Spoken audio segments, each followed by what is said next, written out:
Hello दोस्तों, welcome back my YouTube channel.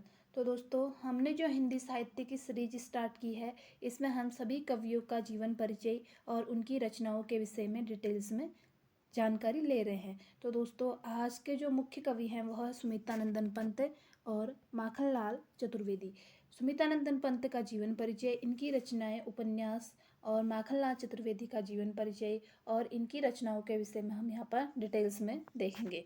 तो दोस्तों, वीडियो को स्टार्ट करते हैं। सबसे पहले हम देखेंगे सुमित्रानंदन पंत जी का जीवन परिचय।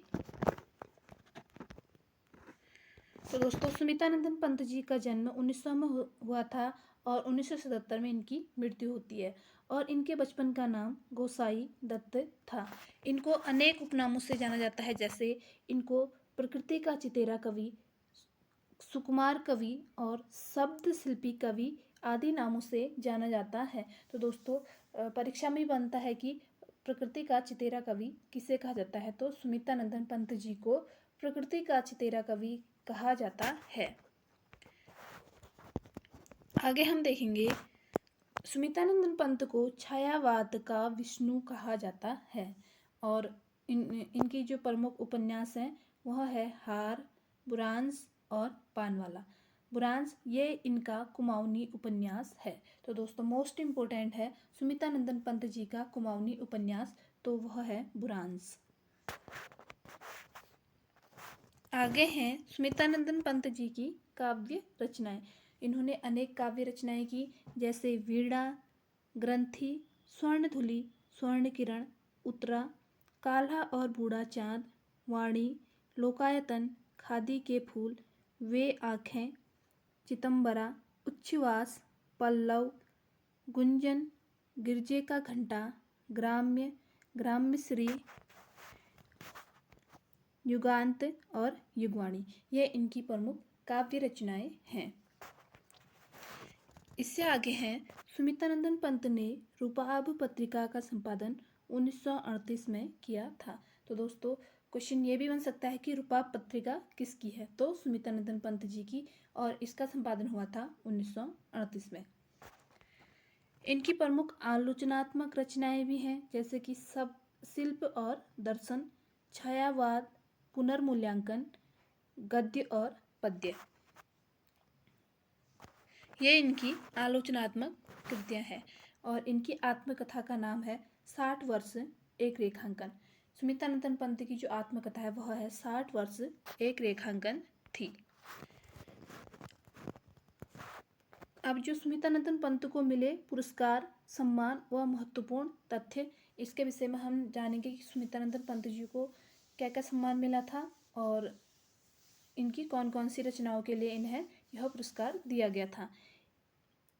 इन्हीं के सुझाव में ऑल इंडिया रेडियो का नाम 1957 में आकाशवाणी रख दिया गया था। यानी कि सुमित्रानंदन पंत जी के नाम पर ही ऑल इंडिया रेडियो नाम का नाम 1957 में आकाशवाणी कर दिया गया था।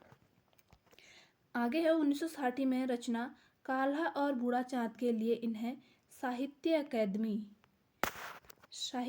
पुरस्कार दिया गया था। किसके लिए? काल्हा और बूढ़ा चांद के लिए 1960 में दिया गया था। और 1961 में इन्हें पद्म भूषण पुरस्कार से सम्मानित किया गया था। सुमित्रानंदन पंत जी को 1961 में पद्म भूषण पुरस्कार के लिए सम्मानित किया गया और 1968 में रचना चितंबरा के लिए इन्हें ज्ञानपीठ पुरस्कार दिया गया था। तो दोस्तों, मोस्ट इम्पोर्टेंट है कि ज्ञानपीठ पुरस्कार किसे दिया गया था, यह है सुमित्रानंदन पंत जी को। कब दिया गया था, तो 1968 में। इससे आगे हैं, भारत सरकार द्वारा सुमित्रानंदन पंत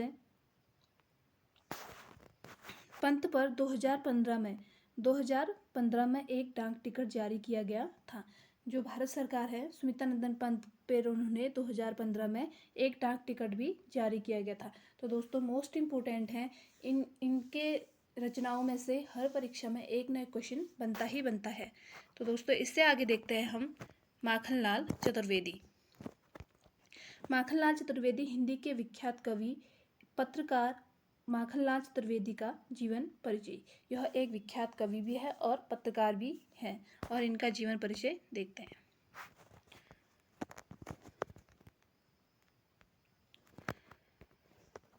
आगे है माखनलाल चतुर्वेदी। इनका जन्म 1889 में होता है और 1968 में इनकी मृत्यु हो जाती है। इनका जन्म 1889 में होशंगाबाद एमपी में हुआ था। होशंगाबाद एमपी में इनका जन्म होता है।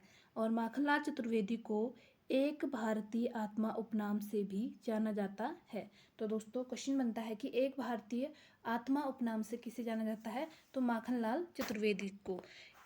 इनसे संबंध भी परीक्षा में क्वेश्चन बनते हैं। इनकी रचनाएं भी हर परीक्षा में एक न एक क्वेश्चन बनता है।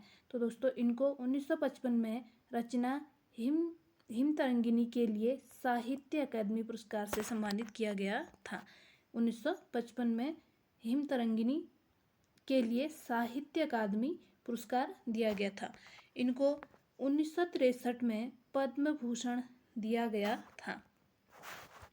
इससे आगे हैं माखनलाल चतुर्वेदी के लिए जो महत्वपूर्ण निबंध थे वह थे साहित्य और देवता, अमीर इरादे और अमीर देवता गरीब देवता, युग और कला। ये इनके प्रमुख निबंध थे। आगे देखते हैं सुमितानंदन पंत की अन्य महत्वपूर्ण रचनाएं।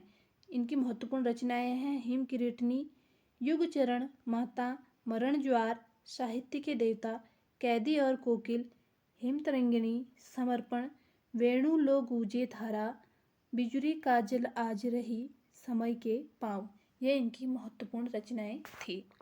अब इनके प्रमुख नाटक देखते हैं। इनके प्रमुख नाटक है नागार्जुन युद्ध और इनकी प्रमुख पत्रिका नाम कर्मवीर प्रताप प्रभा थी। और जो इनका प्रमुख संस्मरण था वह था समय के पाँव। समय के पाँव ये इनकी महत्वपूर्ण रचना थी। तो दोस्तों ये थे आज की वीडियो जिसमें हमने सुमितानंदन पंत जी और माखनलाल चतुर्वेदी का जीवन परिचय और उनकी रचनाओं के विषय में डिटेल्स में देखा। तो वीडियो अच्छी लगे वीडियो को लाइक करें, शेयर करें और चैनल पर नए हैं तो चैनल को सब्सक्राइब करें। Thank you so much.